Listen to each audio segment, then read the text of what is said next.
bem-vindos ao Gente que Fala ao vivo, sempre de meio-dia a 1 pela Rádio Trianon, AM 740 São Paulo, Rádio Universal, AM 810 Santos, AltV, www.altv.com.br, com reapresentação 6 horas da tarde. Estamos também na TV Guarulhos, canal 20 UHF, canal 3 da NET, em Guarulhos, 11h30 da noite.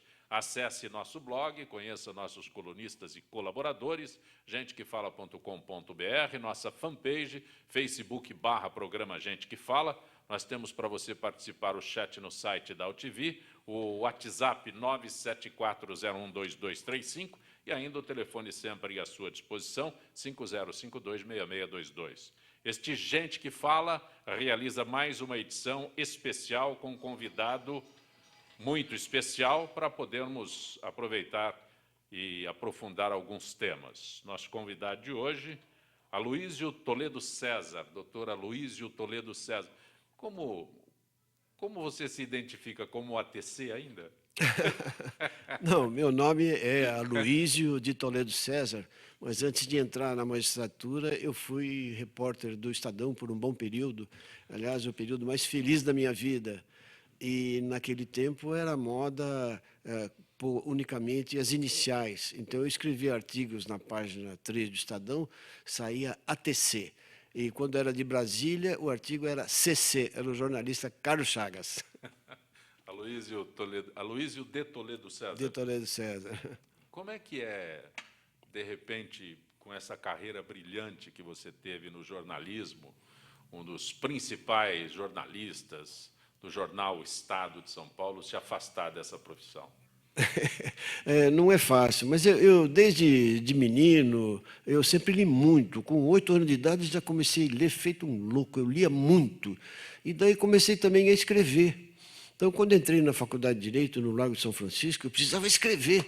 Então, fui trabalhar na Folha de São Paulo como auxiliar de repórter. Eu era menino, eu tinha 18 anos. Mas eu levava jeito para aquilo, e uns 3 meses depois já estava fazendo reportagem.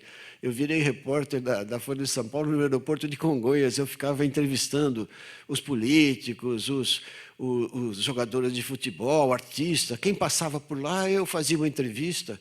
E foi muito gostoso, né? E aproveitava também, namorava as aeromoças, né? Então foi muito agradável essa parte da minha vida. Melhor, aproveitava bem o momento no aeroporto, sem dúvida alguma. E para essa sua... Você está contando na Folha de São Paulo. Na Folha de São Paulo. Mas depois a sua repercussão, o teu nome realmente foi marcante nas páginas do jornal Estado. Do Estadão, a Folha de São Paulo, eu dei muito certo lá, me destaquei, e daí eu recebi um convite do Estadão que pagava melhor. Então eu fui para o Estadão e também dei muito certo no jornal, no Estadão. Eu tive uma acolhida muito grande, principalmente do doutor Júlio de Mesquita Filho. Ele era o pai do Júlio Mesquita Neto, e um dia eu acompanhei para fazer uma reportagem. E ele gostou muito de conversar comigo. Perguntou que além do jornal, se fazia alguma coisa. Eu contei que estava na São Francisco, que ia terminar o curso de juiz de direito e ia ser juiz, né? E quando eu falei disso, ele, que era da São Francisco, ele se formou lá. Então ele começou a fazer umas críticas ao Miguel Reale, ao Gorfedo da Silva Teles, porque era um integralista, sabe? E ele era um senhor já, ele já tinha quase 80 anos. E ele se afeiçoou de mim, né? E no Estadão, cada vez que ele entrava, atravessava a redação para entregar o editorial que ele escrevia, para entregar ao secretário, ele parava na minha mesa e conversava comigo. Ficava todo mundo olhando. Que o doutor Julinho conversa com esse menino, né? Então, como aconteceu essa passagem de jornalista para advogado e chegar a juiz? Teve um estágio como advogado ou foi direto? Quando me formei em Direito, eu comecei a advogar também. Eu advogava muito para os colegas de jornal. Eu fiz uns 30 divórcios. Eu nunca vi jornalista para tanta profissão que mais de divorcia é jornalista. Tem um jornalista, que eu não vou dizer o nome, mas eu fiz 2 divórcios dele e não fiz o terceiro porque ele morreu, senão ele ia casar de novo, sabe? E eu sou de uma família de juízes, havia uma pressão da minha família para que eu entrasse na magistratura. O meu irmão mais velho, Celso Lé de Toledo César, desembargador, ele já estava como juiz do Tribunal de Alçada. E uma pressão da minha família. No fim, me deu um dia na cabeça, eu entrei e fui também muito feliz na magistratura. Eu tive duas felicidades, como repórter do Estadão nesse período e como juiz e desembargador. Foram duas coisas assim que se completaram e fizeram de mim uma pessoa feliz. São incompatíveis as duas profissões? Não, não. Nas duas profissões, tanto o repórter como o juiz, eles têm a mesma preocupação de encontrar onde é que está a verdade, né? O repórter, eu lembro o jornalista Júlio Mesquita Neto, ele dizia assim: Aloísio, nós temos que fazer radiografia dos fatos, nós temos que ver onde está a verdade e divulgá-la, doa a quem doer, né? Então, você veja, o repórter tem que procurar onde está a verdade. O juiz é a mesma coisa, naquele monte de mentira no processo, monte de mentira e de exagero dos dois lados, o juiz tem que aferir, assim, cerebralmente, onde é que está a verdade. E daí, descobrindo onde está a verdade, a decisão judicial se torna mais fácil, né? Mas você, como juiz, né, desembargador, você foi obrigado a fazer a opção de profissões. Sim. Quando eu entrei... Quando eu digo que são incompatíveis... São incompatíveis. É que você não conseguiu exercer as duas profissões Não. simultaneamente. Você não imagina a minha tristeza quando eu fui nomeado juiz de direito, eu tive que ir ao sindicato dos jornalistas e pedir baixa no meu registro, sabe? Eu fiz isso com dor no coração. Mas eu não estava impedido, não podia mais trabalhar profissionalmente no jornal. Sim, sim. Mas a mim se abria... Quando eu falo que são incompatíveis, são profissões distintas. São distintas, né? Então, distintas. se torna incompatível que você, como juiz, como desembargador, possa produzir para algum jornal, escrever texto. É esse aspecto que eu digo que elas são incompatíveis. Como professor, como juiz, você pode ser professor, mas não pode ser jornalista. Mas, como juiz, eu podia ser colaborador de um jornal. Sim. Então, a partir do momento que eu entrei... Na área da justiça, podia... A partir do momento que eu entrei na magistratura, eu comecei a colaborar no Estadão, inicialmente só artigos jurídicos, depois eu me expandi um pouco mais, e nunca houve nenhum problema, não. Não resistiu à Não resisti. Continuei escrevendo. Você está na Underwood. A página 2 do Estadão. Na Olivetti, na Underwood, naquelas famosas que tratamos naqueles tempos, né? Então, eu andava com uma Olivetti, aquela maquininha, a minha era vermelha. Eu viajei o mundo inteiro fazendo reportagem. A última cobertura que eu fiz para o Estadão foi a cobertura das eleições na Alemanha. Eu me lembro que, quando eu voltei, no avião, eu com a Olivetti nas minhas pernas, assim, eu vinha escrevendo o que era para ser publicado. Hoje a garotada não sabe o que é isso, não mas sabe é o notebook de hoje. Né? Não sabe, não. A gente carregava, tinha uma pastinha, né, com zíper que você colocava. Isso, aquilo, exatamente. Quando você descia do avião com aquela maletinha, né? Uma maletinha assim. É como se fosse o notebook de hoje, né? Sim, sim, sim. Hoje, os jovens nem sabem o que é uma máquina de escrever, né? Eles não risaram. Eu tenho a minha Olivetti guardada ainda. Tenho ela bem guardadinha. Funciona? Funciona, sim. Eu só não me atrevo a manuseá-la, porque a gente perde a habilidade, né? Aloísio de Toledo César. Como foi chegar? Você passou pelo tribunal... No Tribunal de Justiça eu cheguei cheguei ao posto máximo lá no Tribunal de Justiça. Eu cheguei a ser desembargador do órgão especial. O órgão especial, ele tem 25 desembargadores, são os 25 mais antigos, né? E eu cheguei a essa posição, que é considerado assim o coroamento de carreira, né? Então, eu fui muito bem sucedido, e meu irmão também chegou nesse posto. E outro dia eu e ele estávamos conversando, né?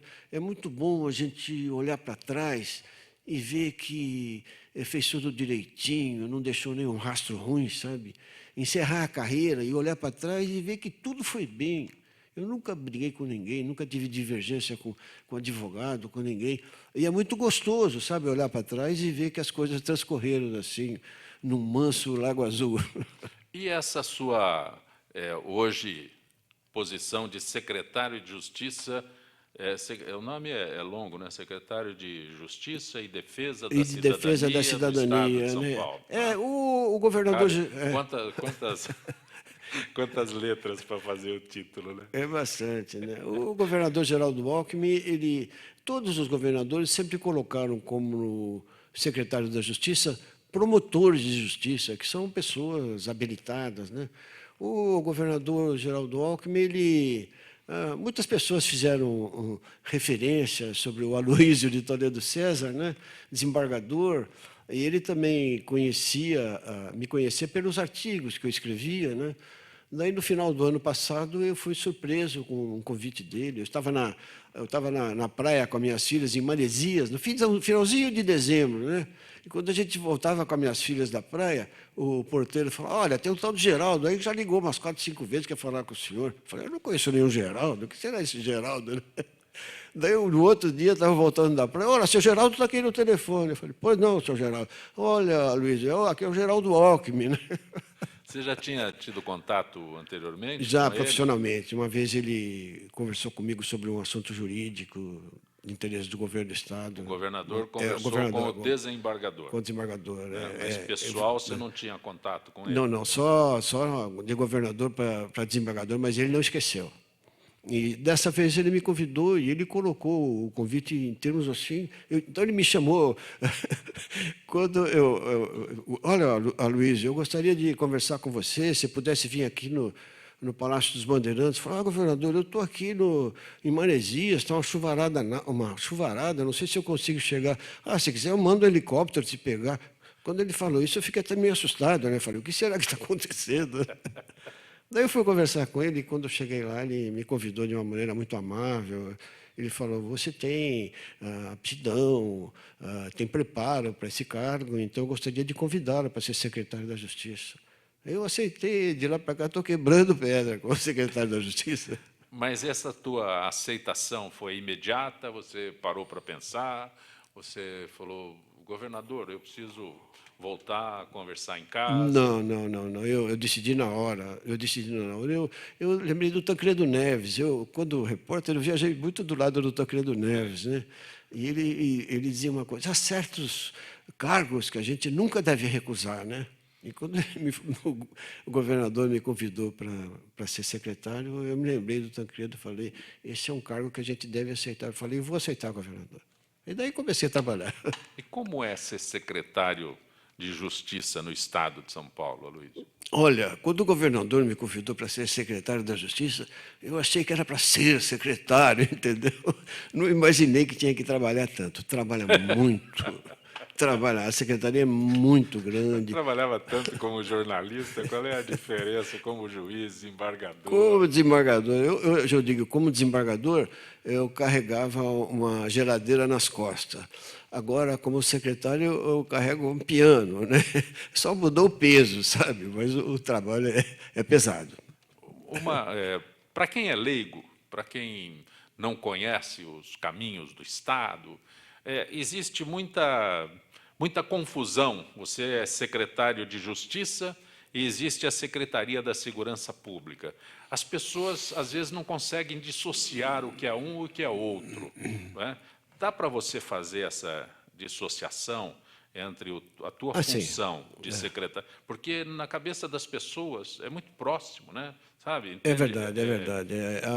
A Secretaria da Segurança ela tem por obrigação o combate à criminalidade, né? O secretário atual, Alexandre de Moraes, um excelente secretário, ele é um professor de Direito Constitucional, uma pessoa muito preparada, né? Ele tem por obrigação acompanhar o trabalho das delegacias de polícia, de acompanhar a atividade da polícia militar.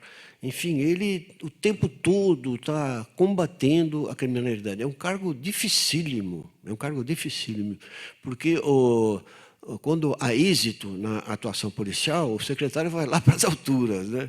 Quando não dá certo, ele vai lá para baixo. É difícil, sabe? Um cargo de secretário. Na verdade, quando é êxito, ninguém lembra do secretário. Ninguém quando lembra. há algum problema, ninguém lembra. Mas o Alexandre de Moraes, ele é impressionante. Sim. Ele é muito competente e está fazendo um trabalho que eu sei que o governador está muito feliz com ele, sabe?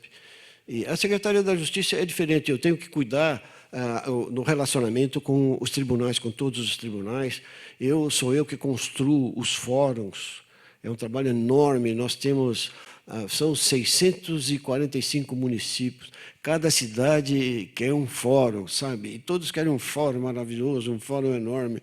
Então, essa pressão dos prefeitos para que a gente construa um fórum é muito difícil, sabe? Porque eles não entendem que tem que haver uma prioridade determinada pelo número de feitos na cidade, né?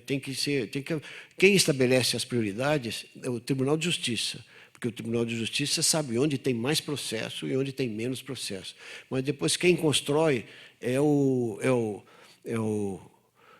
a Secretaria da Justiça, né? É um trabalho assim muito complexo, sabe? E sempre submetido à pressão de tudo quanto é lado. Sem pressão não existe, né? Sem pressão não funciona. Órgãos específicos dentro da tua pasta, seria o PROCON um deles? Nós temos o PROCON, que é um órgão assim, que está tendo uma visibilidade enorme. A minha chefe de gabinete no PROCON, a doutora Ivete Ribeiro, ela era minha chefe de gabinete.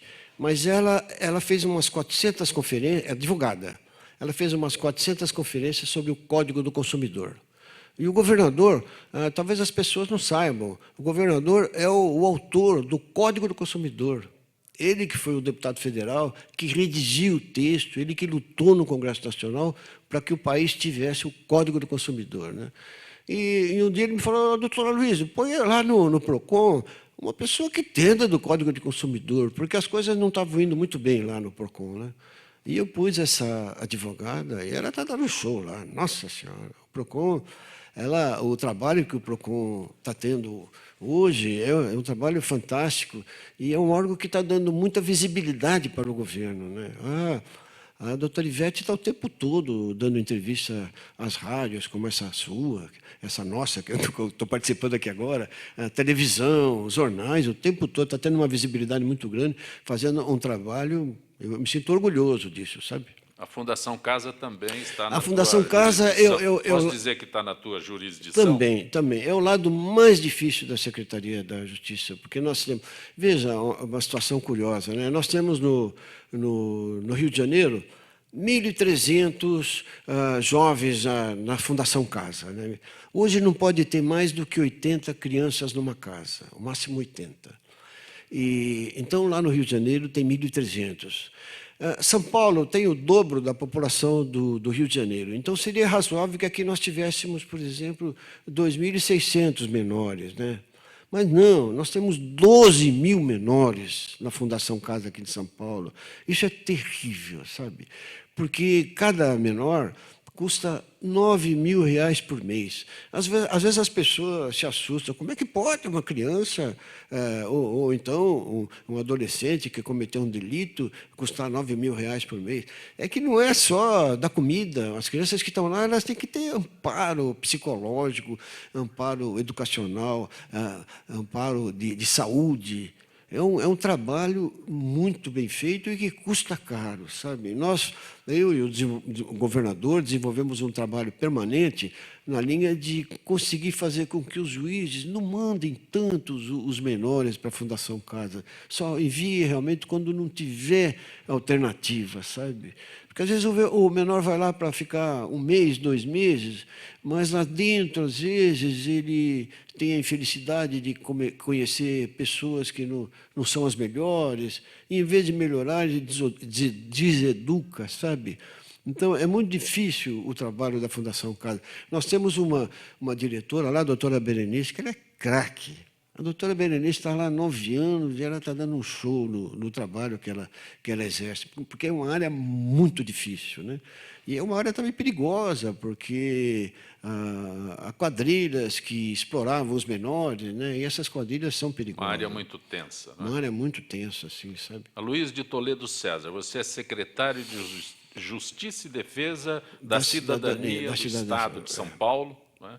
E nesse item Defesa da Cidadania, você trabalha para auxiliar no combate ao tráfico de seres humanos? Além de outras coisas. É que quando...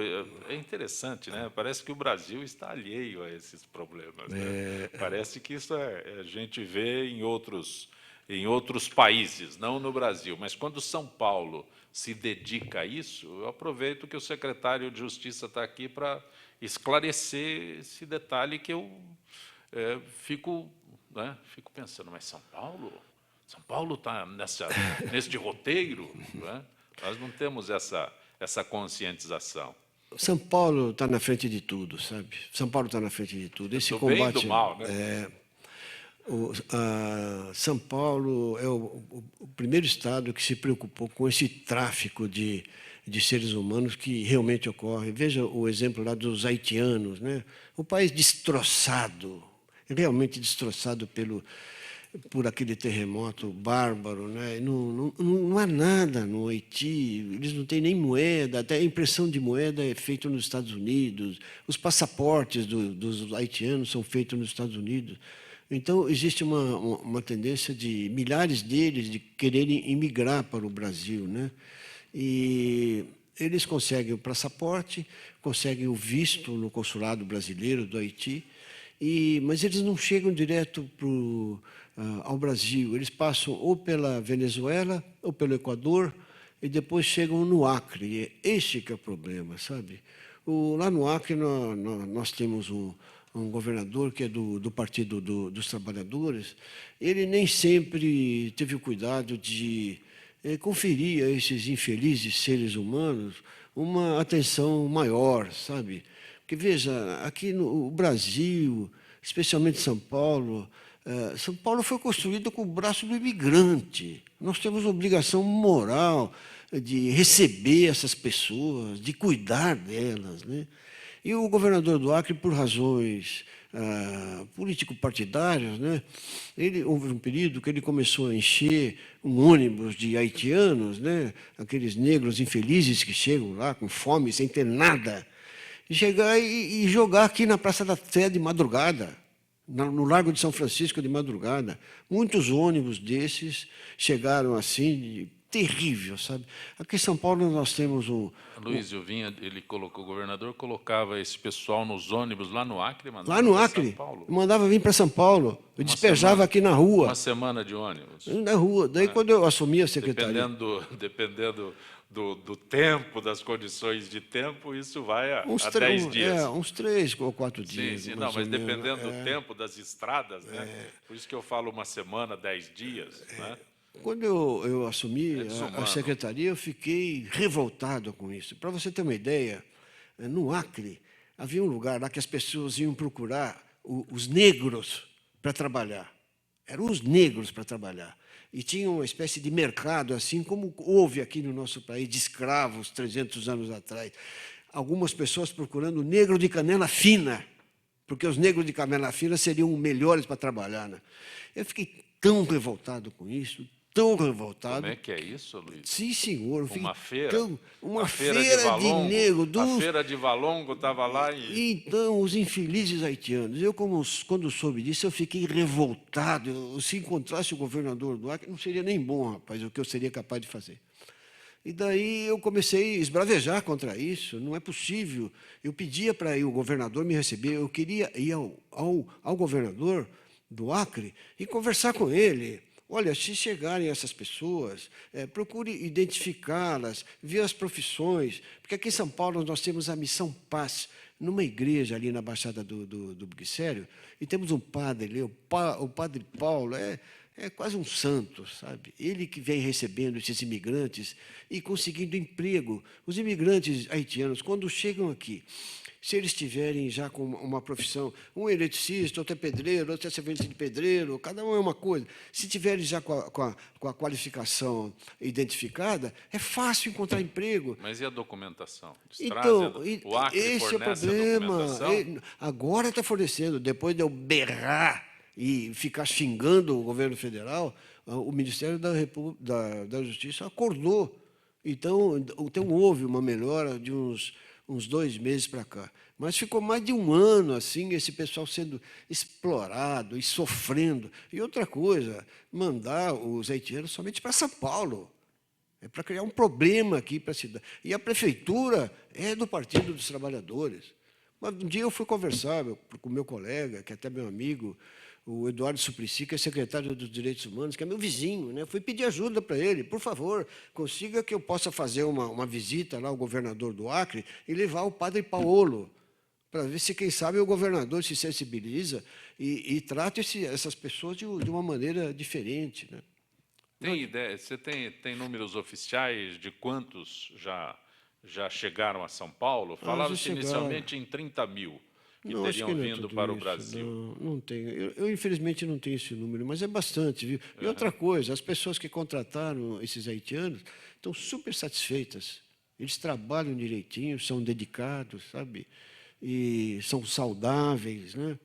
Então, mas além dos haitianos, tem chegando também muitos outros imigrantes de países Esses países que da África, né? esses países que estão com problema estão chegando à Europa neste momento que você se refere, os africanos também estão vindo para cá? Vieram muitos assim, mas não é mais da África África do Atlântico, leste, aqui, do Atlântico, né? do Da costa Atlântico, do não Atlântico. na costa do Atlântico. Não aqueles da África do Norte que estão atravessando não o do Mediterrâneo. Não do Mediterrâneo. Esses não procuraram Não, aqui tem ainda. muitos vindo para cá, e quando eles chegam direto aqui em São Paulo, eles são atendidos. Nós estamos criando agora lá na Secretaria da Justiça é o que a gente chama o SIC do imigrante. Nós vamos receber todos os imigrantes lá e procurar encaminhá-los, sabe? E estamos recebendo a identificação, seria isso. Nós estamos lutando com a burocracia do governo federal, né? Para o governo federal dar uma carteira de trabalho para um imigrante. Vocês não imaginam. Teve um dia uma reunião na minha secretaria, eu fiquei tão irritado que eu fui embora. É uma reunião com o pessoal do Ministério do Trabalho, né? Para marcar uma audiência para um imigrante, demorava quase um mês. E depois mais um mês para ele receber a carteira. E esse sujeito solto aí, né? 2 meses ao léu. Ao léu, é um absurdo, né? Mas tanto eu esbravejei e agora está havendo alguma melhora. Sabe? Parece que acordaram. Como houve agora com a nossa economia ontem, né? De resolverem cortar gastos, né? Depois de tanto tempo, acordaram e agora estão tentando ajudar. Mas, mesmo assim, a expedição da carteira do trabalho é uma luta, é um parto, sabe? A gente vai falar sobre isso daí daqui a pouquinho, Tá o nosso bom. gente que fala, mas a gente quase não se contém nessa história toda. Nossa Né? Senhora. E você, Aloysio, segundo informações que a gente recebe, é o secretário que acompanha o governador em todas as viagens pelo Estado. O governador ele viaja muito para o interior e eu, com muita frequência, sou convidado para ir com ele. Nós, na Secretaria da Justiça, nós fazemos também um trabalho muito importante. O Estado de São Paulo, eu falei que está na frente de tudo, não tenho dúvida, São Paulo é um oásis em relação ao resto do Brasil. É o único Estado que está fazendo uma reforma agrária. É uma coisa lindíssima. Cada vez que o judiciário considera devoluta uma área, que julga devoluta uma área, o Estado de São Paulo, em vez de pegar para si essa área, ela passa a conceder para os assentamentos, sabe? Então, no Pontal do Paranapanema, por exemplo, aquilo lá era um inferno. O meu irmão, uma vez foi nomeado juiz de direito em Teodoro Sampaio, no dia que ele chegou lá, teve 13 assassinatos. Era uma turbulência, uma violência, uma coisa horrorosa. Hoje, em vista desses assentamentos e da paz que se instaurou lá, o índice de criminalidade é 8%. É menor do que no restante do estado. Essa é uma das áreas mais comentadas no Estado de São Paulo, dentro do Estado de São Paulo. Essa, sem dúvida, é uma das áreas mais em disputa, mas que trouxe mais disputa e, consequentemente, mais problemas para a nossa justiça. Isso. Agora, quem tem a competência para desapropriar e fazer a reforma agrária pela Constituição Federal é exclusivamente o governo federal. Então, nós só podemos fazer a reforma agrária quando uma área é julgada devoluta, né? Mas nós estamos fazendo um trabalho extraordinário, que é o reconhecimento da propriedade de possuidores de pequenos lotes rurais e lotes urbanos. Nós temos um órgão da minha secretaria, o Instituto de Terras, que vasculha as cidades e os arredores da cidade e vai vendo as pessoas que têm um lote e são ocupantes daquele lote, né? Então, quando nós vemos que essas pessoas têm realmente o direito de propriedade, nós conferimos o título de propriedade. E já oferecemos, já conseguimos entregar a 35 mil pessoas, mais de 35 mil pessoas. Luiz, eu vou pedir a tua gentileza um instante, porque toda terça-feira nós temos aqui no Gente que Fala a participação da Associação dos Funcionários Públicos do Estado de São Paulo, a FIPESP, Zilka Fialho, supervisora de marketing e eventos da FIPESP. Boa tarde, Zilka. Boa tarde, Zancopé. Boa tarde, Luiz. Boa tarde, ouvintes do Gente que Fala. Zilka, nosso assunto de hoje é sobre a determinação da ANS, Agência Nacional de Saúde Suplementar, sobre a alienação compulsória da carteira de beneficiários da Unimed Paulistana, que deverá ocorrer em até 30 dias. O que significa alienação compulsória da carteira? Olha, trata-se da transferência obrigatória da carteira de beneficiários de planos de saúde de uma operadora para outra operadora. Essa medida é determinada pela Agência Nacional de Saúde Suplementar, a ANS, quando há um risco econômico e assistencial que compromete a qualidade e a continuidade do atendimento. E qual o papel da ANS nessa alienação compulsória? Olha, a ANS, como órgão regulador e fiscalizador do mercado de saúde suplementar, tem como finalidade promover a defesa do interesse público na assistência suplementar à saúde, regulando as operadoras e contribuindo para o desenvolvimento das ações de saúde no país. Portanto, a agência deve adotar as medidas que entender competentes para preservar a sua missão institucional e proteger o beneficiário. Agora, um esclarecimento: como fica a Qualicorp diante da alienação compulsória da carteira da Unimed Paulistana? Com o compromisso de defender e cumprir os interesses de seus milhares de usuários, a Qualicorp e suas entidades de classe, inclusive a FIPESP, já tem uma solução para todos. Novos planos de saúde coletivos por adesão da Federação das Unimedes do Estado de São Paulo, a Unimed-FESP. São opções com rede médica, coberturas e preços similares ao plano atual e com isenção total de carência. É fundamental a manutenção da mensalidade do plano atual em dia para garantir seus direitos e coberturas na Unimed Paulistana durante o mês de setembro, ou mudar e ter acesso aos novos planos da Unimed-FESP. Para mais e outras informações, acesse o portal da Qualicorp, que é o www.qualicorp.com.br. Zilka, agradeço tua gentileza mais uma vez com o Gente que Fala nesta parceria com a FIPESP, Associação dos Funcionários Públicos do Estado de São Paulo. Boa tarde, Zilka. Boa tarde, Zancopé. O Gente que Fala, estamos conversando com o secretário de Justiça, Aloísio de Toledo César. Até já.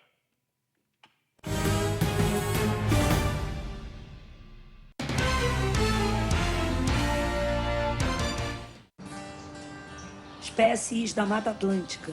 O Parque Nacional da Tijuca fica no coração do Rio de Janeiro e no coração do parque fica a Floresta da Tijuca, a maior floresta urbana do mundo, com uma extensão de 3.953 hectares de Mata Atlântica. Aqui existem várias espécies, cada uma com um importante papel no ecossistema. O pedro é uma delas. Essa espécie de hábitos diurnos é fundamental no reflorestamento e na limpeza da mata. Além disso, o pedro é uma espécie extremamente sociável e gosta de andar em grandes grupos.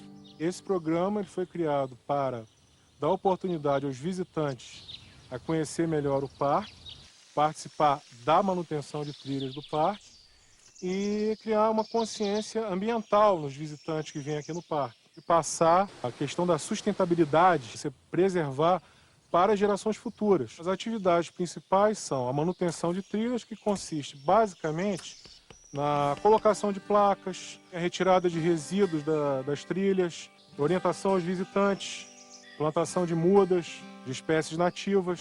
São várias atividades que fazemos aqui dentro do programa voluntariado que melhoram a condição das trilhas para os visitantes do parque.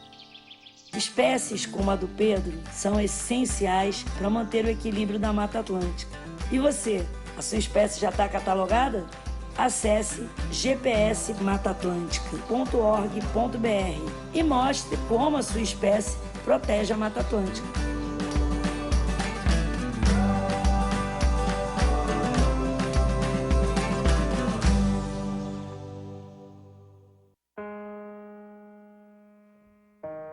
Olá, meu nome é Lucas e eu vou contar minha história para vocês. Eu sempre tive um sonho, me aventurar e conhecer o mundo. Quis desvendar os mistérios da Terra, navegar em alto mar, ganhar o céu. Era tanta vontade de fazer tanta coisa que eu nem sabia por onde começar. Foi quando descobri que, antes de tudo, eu ainda tinha um grande desafio pela frente. Eu precisava nascer. Não dava para realizar meus sonhos preso na barriga da minha mãe. Eu queria começar a aventura da vida o quanto antes. Forcei tanto que consegui. O problema é que fiz isso cedo demais. Não estava pronto. E outra vez, fiquei preso. Eu era menor do que imaginava. Como ia conseguir realizar os meus sonhos daquele jeito?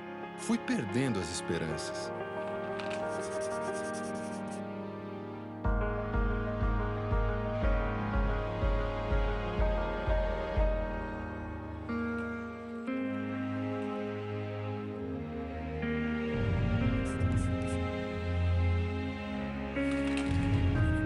Foi quando descobri que tinha uma coisa que podia me ajudar muito: leite materno.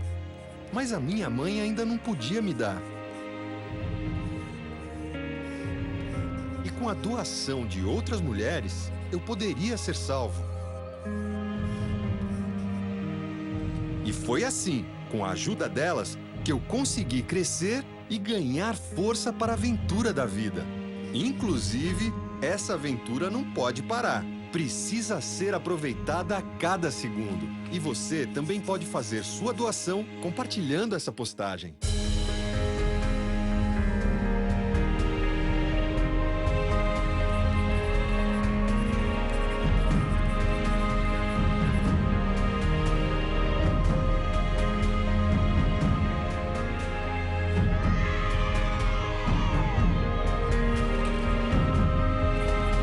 É o governo federal trabalhando para o Brasil avançar. Ministério da Saúde, Governo Federal.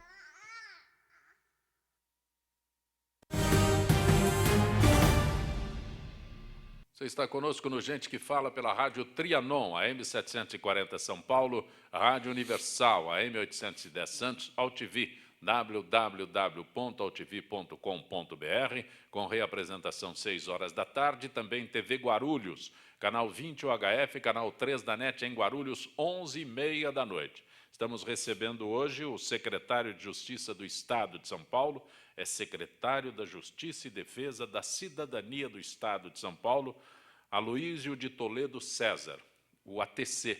Durante muito tempo nas páginas do jornal Estado de São Paulo, as suas matérias vinham com ATC, né? O Estadão usava as iniciais como assinatura, né? ATC. E jogador de futebol, você desistiu muito cedo ou não? Eu gostava muito de jogar e jogava. Não fui nem um Pelé, não. Mas eu gostava muito de jogar e joguei algumas vezes do lado do ex-governador Zé Maria Marim. Ele dizia que eu era um perna de pau e eu dizia a mesma coisa dele. E acompanha futebol ainda? Tem um time de preferência? Eu não quero humilhar ninguém, mas eu sou corintiano.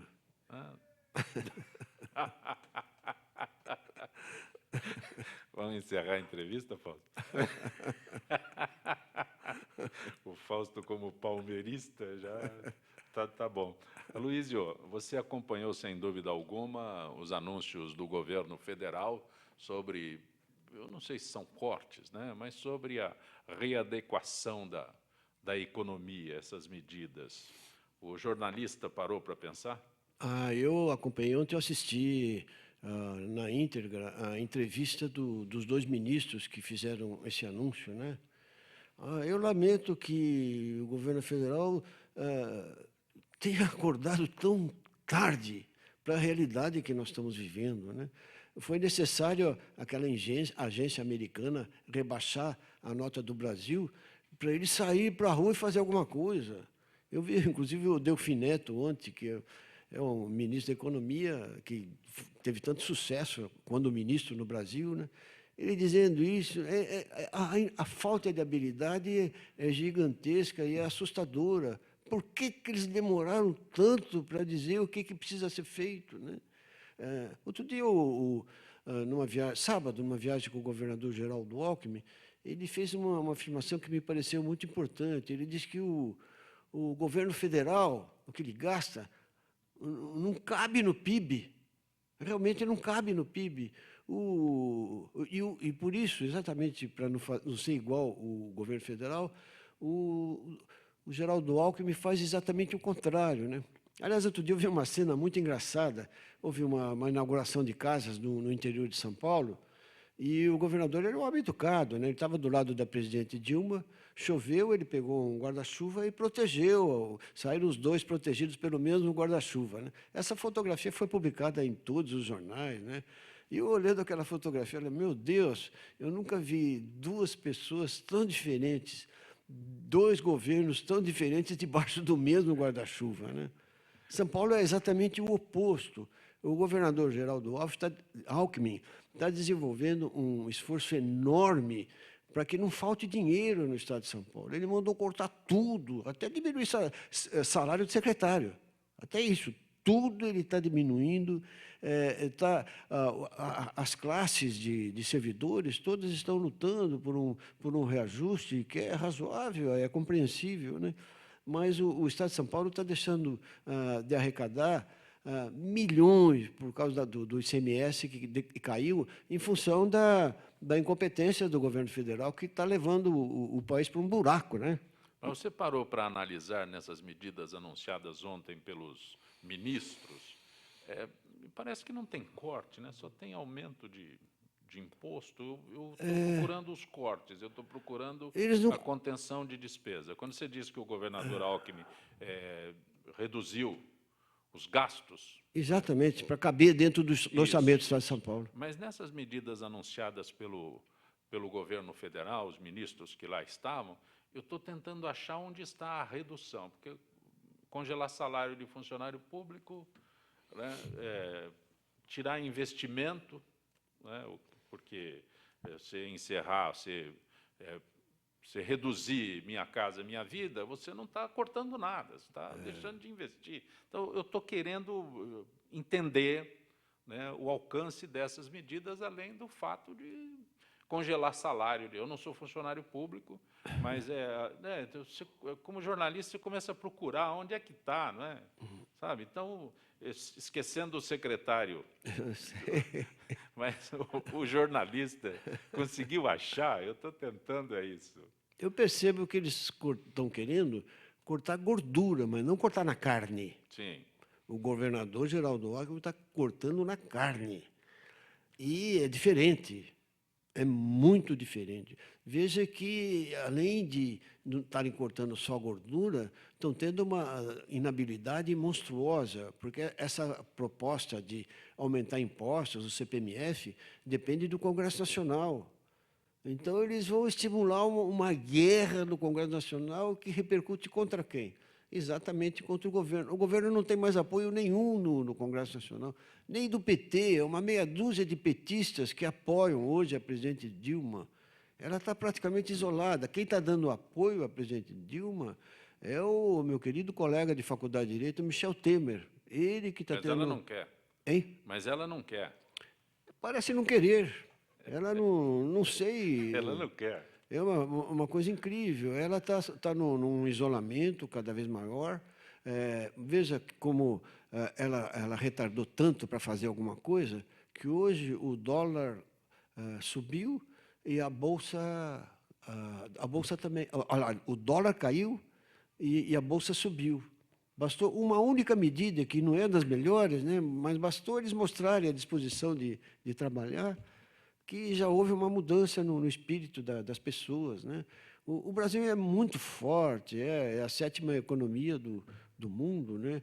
Eu acredito que, se atravessarmos esse período tão difícil, que deve demorar pelo menos um ano e meio, o país se recupera. Mas a presidente ela não tem habilidade de evitar os confrontos no Congresso Nacional. E essa discussão Veja, é uma discussão política, uma discussão policial, porque envolve corrupção, né? E uma discussão moral também, né?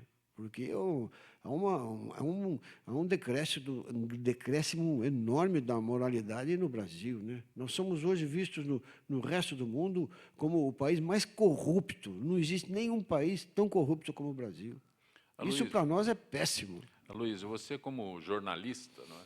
Você pegou o período em que nós tivemos um período de exceção, né? Mas não é isso que eu quero focalizar. Você conviveu com líderes políticos que nós tivemos até este período de exceção, não é? Você conviveu e citou há instantes com o Tancredo Neves, mas já na era pós-exceção, né? Já nos momentos de abertura e tal. Este cenário que nós temos hoje no Brasil, quando a gente cita a presidente Dilma, a gente nota um vazio de lideranças políticas. Eu estou certo quando eu faço uma análise dessa? Está certíssimo, não tem surgido novas lideranças no nosso país, né? O lado positivo que eu vejo é de nós termos realmente hoje nós somos uma democracia, né? Então, essas pessoas que... Deixa eu acrescentar só um outro detalhe, porque este período de exceção que nós vivemos criou um vazio muito grande, né?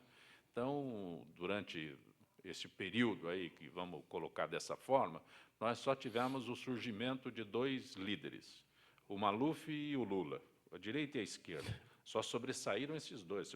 Outros arremedos vieram nessa... E até porque todos aqueles anteriores reassumiram depois que voltaram, quando houve a abertura. Então, esse vazio não foi preenchido, porque é normal que se renove essas lideranças todas, né? Então, é por isso que eu coloquei eu não quero que você concorde nem que discorde e tal, mas é uma análise que eu faço sobre esse cenário hoje e vejo que a Dilma está encurralada, porque ela não é a liderança que se imaginava, e não aceita, não sei qual é a colocação que se pode fazer disso. Eu acho que nós tivemos, sim, logo após a ditadura, lideranças muito expressivas, como Ulisses Guimarães, Mário Covas, Franco Montoro. Que retornaram, né? Reassumiram o papel que reassumiram o papel, né? No período da ditadura, é importante lembrar uma coisa curiosa, né? Os militares, eles cometeram o erro de assumir o poder, né?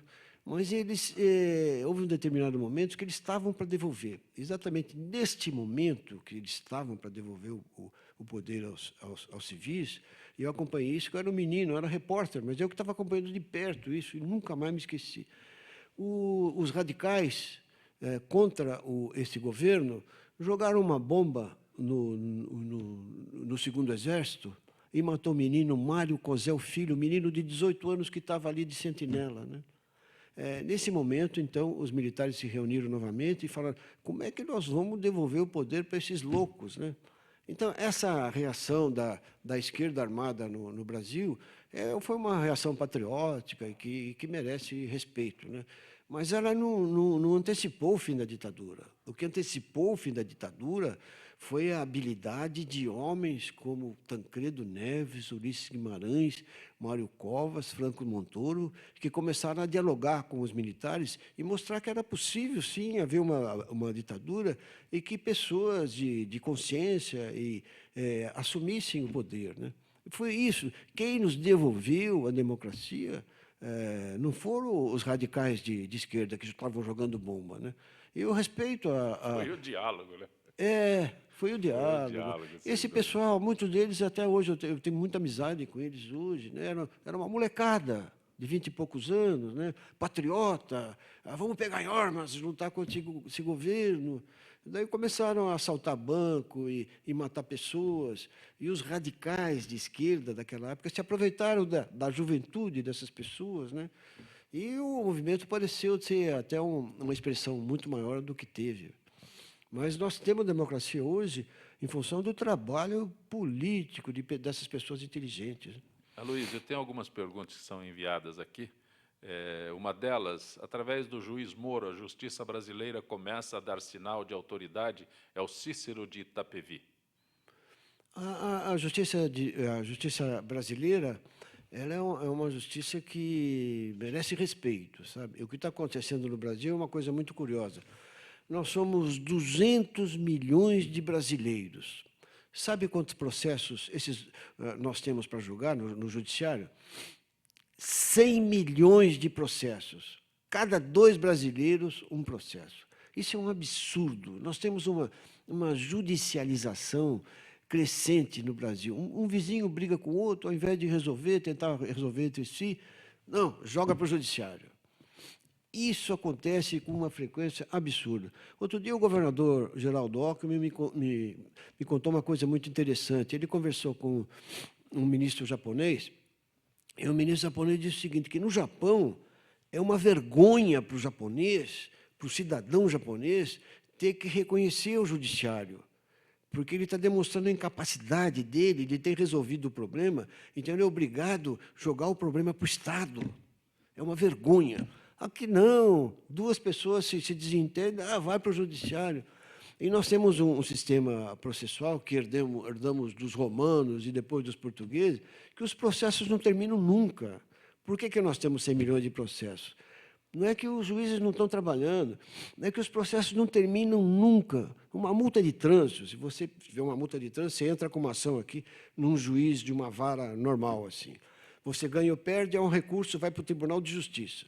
No Tribunal de Justiça, conforme a decisão, você pode depois recorrer ao Superior Tribunal de Justiça e depois ao Supremo Tribunal Federal. Então, uma multa de trânsito de R$ 85 chega até o Supremo Tribunal Federal. Isso é um absurdo. Os americanos, quando a gente conta isso para eles não acreditam. Eles falam, não, isso é exagero de brasileiro. Eles não acreditam. Aloysio, o nosso querido Jornal da Tarde, que formou muitos leitores de jornal, foi extinto, e a nossa querida Rádio Eldorado AM foi vendida ou arrendada por motivo religioso. Na sua opinião, qual será o futuro do rádio AM e do jornal impresso? Diário, jornal diário, pergunta o Jaime do Jardim Bonfilholi.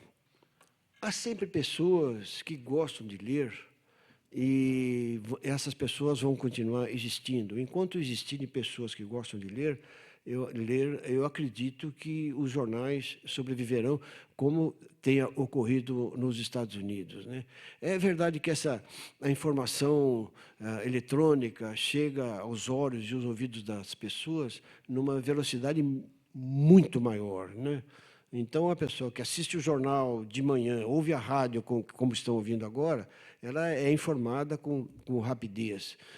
Mas há sempre aqueles que gostam de ler o jornal. Eu gosto, se não leio o jornal de manhã, eu gosto de ler os jornais de manhã. Eu leio e há pessoas, muita gente ainda assim, né? Eu sei que a Folha de São Paulo, o Estado de São Paulo, tem um número de assinantes enorme, né?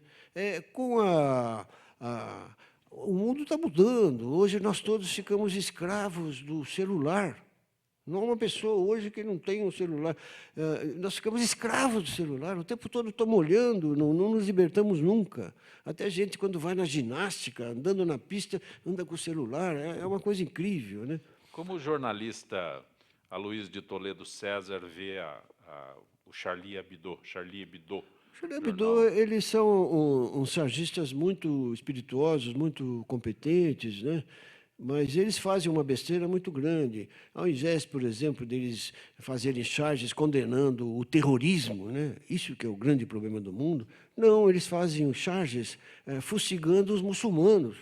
Eu acho que isso é um absurdo, porque entre os muçulmanos há muitos radicais, mas há 2 bilhões de muçulmanos que são pessoas pacatas, vivendo normalmente. E essas pessoas se sentem muito ofendidas quando ocorrem essas agressões assim dos Parece que voltaram Hoje teve mais uma... teor, né? Novamente, hoje, o Charles Hebdo tem mais uma agressão aos muçulmanos, né? A liberdade de expressão é uma conquista da humanidade, né? E todos nós temos que respeitá-la. Mas há limites, né, que de cada um deve impor a si mesmo. Eu, por exemplo, se eu fosse escrever num jornal o que eu penso da presidente Dilma e desse governo, talvez eu fosse até preso. Então, eu me policio, não escrevo. Estou tolhendo minha liberdade de expressão? Não estou tolhendo, eu estou me policiando. E o Charles Hebdo passa por cima de tudo, acabaram tendo como castigo muitas mortes lá, né? E eles continuam insistindo em agredir os muçulmanos. Eu acho que eles têm que agredir o terrorismo. Nós todos temos que ser contra o terrorismo. E eles não fazem isso, ser contra o terrorismo. Aloísio, como ficou a situação daquele procurador paulista que engavetou um pedido de cooperação da Justiça Suíça no caso do cartel dos trens e metrô de São Paulo? Lembrando que essa omissão fez prescrever o crime. É o Rubens de Santana. Eu não conheci os pormenores desse fato, né? Os procuradores de justiça daqui de São Paulo, especialmente, são pessoas muito preparadas, né? E eles têm que decidir exclusivamente em função do interesse público, né? O procurador de justiça, o que ele faz? Ele é o defensor da lei. Ele tem que fazer a defesa da lei e da sociedade, né? Se ele engavetou o processo e deixou prescrever, é lamentável que isso tenha ocorrido. Eu jamais me conformaria, eu como juiz jamais me conformaria com isso. E o que você diz quando você se refere à concorrência em julgamento de jornalista e juiz? Não há. O jornalista e o juiz, eles procuram a mesma coisa, a verdade, né? O jornalista, quando está escrevendo sobre um determinado assunto, ele quer exatamente a verdade para poder transcrevê-la e transmitir aos seus leitores e às pessoas que estão ouvindo no rádio e na televisão. O juiz também, quando ele está julgando, ele busca a verdade, porque num processo há exageros de ambas as partes, há mentira, muita mentira. É curioso como o juiz, quando está folheando um processo assim, parece que ele fareja a mentira, sabe? E eu me lembro quantas vezes eu estava interrogando uma pessoa, né? Ela estava dizendo uma coisa e estava escrito na testa assim, que era o contrário, sabe? Então, tanto o juiz, tanto o jornalista como o juiz buscam a mesma verdade. O juiz, depois, quando ele encontra a verdade, daí ele aplica a lei e o direito, se torna uma decisão, fica muito mais fácil a decisão. A sua análise da utilização da videoconferência num julgamento, depois do que você acabou de dizer, que você olha olho no olho ali e tem uma sensibilidade. A videoconferência não permite. Esse contato pessoal é muito importante, né? Quem já passou a vida como uma longa fase da vida como juiz, como desembargador, esse traquejo de interrogar as pessoas permite que a gente identifique facilmente. Assim, eu, quando bato o olho numa pessoa, eu formo já uma convicção assim, de que tipo de pessoa ela pode ser. Às vezes me engano, mas a maior parte das vezes eu acerto. Você já mediu as milhas que você viajou com o governador neste período de secretário? Olha, o governador... Há instantes você declarou aqui que é o secretário que mais acompanha o governador nas suas viagens pelo interior. O governador é impressionante, né? São Paulo tem 645 municípios. O governador ganhou a eleição em 644. Só perdeu em um município. E no dia 2 de janeiro, que ele assumiu o 4º mandato, a eleição tinha sido 2 meses antes, ele já começou a correr de novo o estado de São Paulo. Não é para pedir voto, não. Ele vai em cada cidade para ver o que as pessoas querem. É uma coisa impressionante. Nesse fim de semana, como jornalista, já tinha feito uma peregrinação dessa? Não, eu estou surpreso. Não. Nessa viagem que eu fiz com ele sábado, nós fomos em 5 cidades, fomos 2 cidades que tinham 2.500 habitantes. São as menores cidades do estado de São Paulo. E ele vai lá, ele confere a mesma atenção, como se fosse uma Guarulhos, um Osasco, sabe? Ele vai lá, conversa com as pessoas, pergunta o que está faltando e anota, hein? Tem o ajudante de ordens dele, o tenente Lamuso, coitado, né? Ele vai atrás, olha, anota Coitado, isso aqui. é bom. Anota isso. O tempo todo ele tem que anotar as coisas que o governador pede para anotar e depois toma providência. Ele viaja com muita frequência pelo interior e tem coincidido de existirem obras da minha secretaria e eu vou junto, e é sempre muito agradável, né? Ele faz um discurso assim no palanque, né? Vai muita gente. Aloysio, a tua presença hoje tem um significado muito especial, que nós completamos hoje 1 ano de transmissão pela AltV. Quando você chegou, Luquete, que foi teu colega de Estadão, foi cumprimentá-lo. Graças a ele, a gente teve a oportunidade de vir aqui à AltV com o Fausto Camunha, a Zenilda e todo o pessoal que realiza esse trabalho. Alguma coisa a mais a acrescentar? Nós estamos no finalzinho do programa. A satisfação de tê-lo aqui, tenho certeza. Eu só gostaria de convidar a todos, assim, porque torço bastante para o Corinthians ganhar o campeonato. Mas o juiz lá ajuda ou não? Lá não é juiz, lá é árbitro. Deixa eu contar uma coisa interessante, né? Um dia eu peguei um táxi, né? Estava conversando com o motorista, batendo um papo, né? Ele falou: o que você faz? Eu falei: eu sou juiz. Ele falou: pô, que legal, hein, juiz? Você já apitou no Pacaembu? Aloysio, um grande abraço. Grato por ter atendido a gentileza, o convite do Fausto Camunha para poder participar conosco aqui no Gente que Fala. Muito obrigado. Eu me sinto muito honrado de ter vindo aqui, de encontrá-los e de ver o meu querido amigo Fausto Camunha. Uma revelação pessoal. O jornalismo sente muito a tua falta. Muito obrigado. Os textos fazem falta nos jornais, independente de onde você os possa publicar.